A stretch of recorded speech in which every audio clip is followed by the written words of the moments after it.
Hi, this is Kim. Today I'm going to show you how to create a crystal grid. Crystal grids are a great way to amp up the energy of crystals, having them work as one cohesive energy source. Creating grids has become one of my passions over the past 6 months, and the best kept secret to creating one of these beauties is to use your own intuition. But here I'm going to give you a few tips on how to get started, things that you can do, different ideas, and ways that you can personalize your grid to really make them work for you. The first thing you want to do is decide what it is that you want your crystal grid to do. What is it that you seek? What are you asking from the universe? So go ahead and select the crystals that you feel will best suit your needs. You can look up the different metaphysical properties online or get some books. This is a really great start in helping you decide which crystals to use. But again, follow your intuition. It will never steer you wrong. The grid I am showing you here is a grid I created to help me concentrate and focus. You'll see in the center there is a clear quartz channeler. Also included are 4 smoky quartz points to help keep me grounded, and rough and tumbled fluorite to help me concentrate. There are also clear quartz points to amplify the grid. When doing grids, I prefer to use as much natural and rough crystals as I can. Next, you want to decide how you want your crystal grid to look.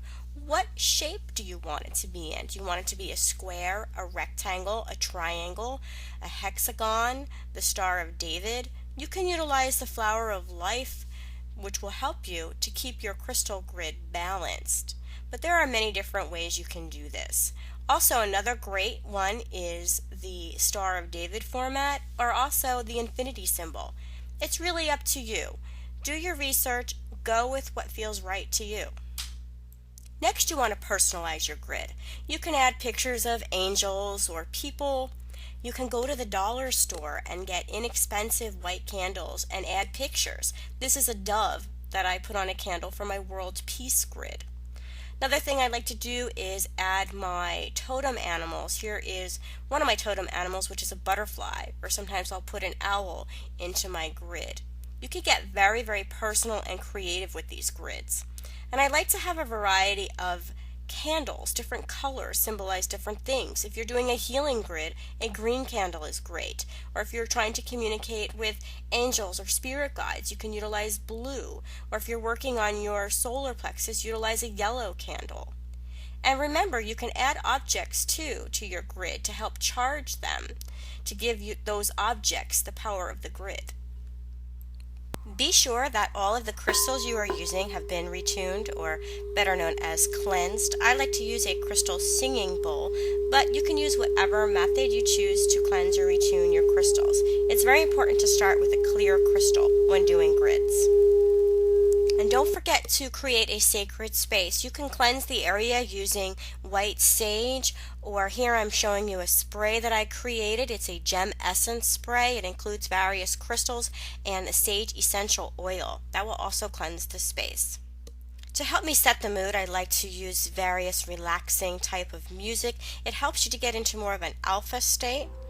You can also light incense. I truly love incense. It really helps me to relax and focus. And there's different types of incense that you can use. And of course, lighting candles. I love candles. It just creates the perfect mood for when you are activating your grid. Have a clear affirmation. What is it that you want from your grid? I like to write it out, and I put it under the center crystal, though you could place it wherever you want on your grid. Now it's time to place the crystals. I like to place the center stone first, and then I work from the inside out, going clockwise around in a circle. And here you see me placing the smoky quartz points around, again going clockwise. This is the fun part, and you get to move the crystals around. I like to make sure that they're even on each side. That's just a little pet peeve of mine. Of course, this is optional, but I like to anoint the crystal grid. Here I'm using a lavender essential oil, and I'm touching every crystal and the candles. You can choose various oils based on what it is that you wish to achieve with your crystal grid. I love this part. It smells so good. and I really can feel the energy of the crystals this way. Now it's time to activate the grid.